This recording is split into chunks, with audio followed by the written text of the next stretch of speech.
பிரியமானவர்களே, உங்கள் அனைவருக்கும் என் அன்பார்ந்த வணக்கம். கர்த்தராகிய இயேசு கிறிஸ்து இந்நாளிலே நம்மோடு கூட பேசுகிற வார்த்தையை பார்ப்போம். என் காலங்கள் உமது கரத்தில் இருக்கிறது. என் சத்துருக்களின் கைக்கு என்னை துன்பப்படுத்துகிறவர்களின் கைக்கும் என்னை தப்பிவியும் என்று சங்கீதம் 31:15 இப்படியாய் நம்முடைய காலங்கள் அவர் கரத்தில் இருக்கிறது என்பதை நாம் உணர வேண்டும். அப்படி இருக்கும் பொழுது அவர் நம்மை கண்காணிக்கிறார் அல்லவா? அவர் நம்மை பார்க்கிறார், அவர் நம்மை கவனிக்கிறார்.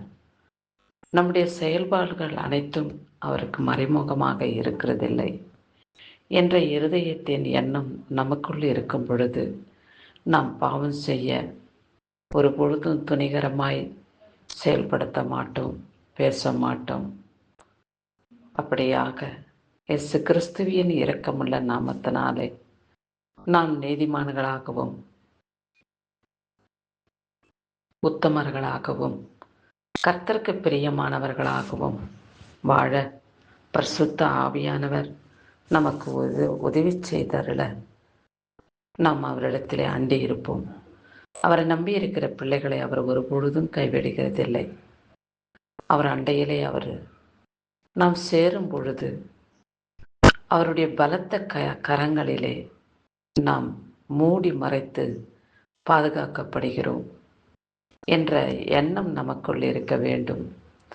அப்படி கர்த்தருடைய கரங்களிலே நாம் இருக்கிறோம் என்ற எண்ணம் நமக்கு வரும் பொழுது நமக்கு நேரிடுகிறதான எல்லா விதமான துன்பங்கள், கஷ்டங்கள், வேதனைகள், சோதனைகள், வியாகுலங்கள், சஞ்சலங்கள், வியாதிகள், இவைகள் எல்லாவற்றையும் நாம் மறந்து என் தேவன் என்னோடு கூட இருக்கிறார், அவர் என்னை கண்காணிக்கிறார், அவர் நினைவுகளெல்லாம் என் மீதே நோக்கமாய் இருக்கிறது என்ற இருதயத்தின் சிந்தனை நமக்குள் வந்து இருக்கும் பொழுது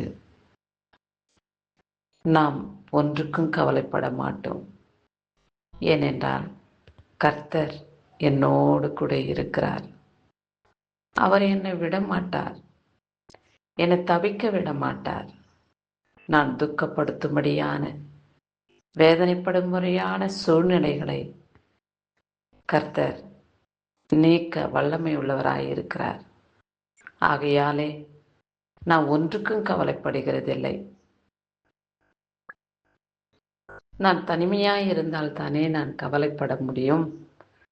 ஏனென்றால் கர்த்தர் என்னோடு கூட இருக்கிறார் என்ற மன தைரியம் எனக்குள் இருக்கிறபடியினாலே பரிசுத்த ஆவியானவர் என்னை நடத்துவார், என்னை பாதுகாப்பார், என்னை ஆசீர்வதிப்பார் என்ற மன தைரியம் நமக்குள்ளே தானாக வந்துவிடும்.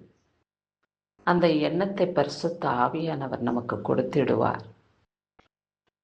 முழு இருதயத்தோடு, முழு சிந்தனையோடு, முழு பலத்தோடு கர்த்தரை நோக்கி பார்த்து கர்த்தருடைய பாதப்படியிலே அமர்ந்து அவருடைய வல்லமையை பெற்றுக்கொள்வோம்.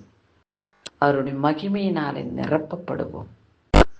அவருடைய தயவு எப்பொழுதும் நமக்கும் நம் குடும்பத்தாருக்கும் நிலைத்திருக்கும்படியாய் அவருக்குள் நாம் வாழ்வோம்.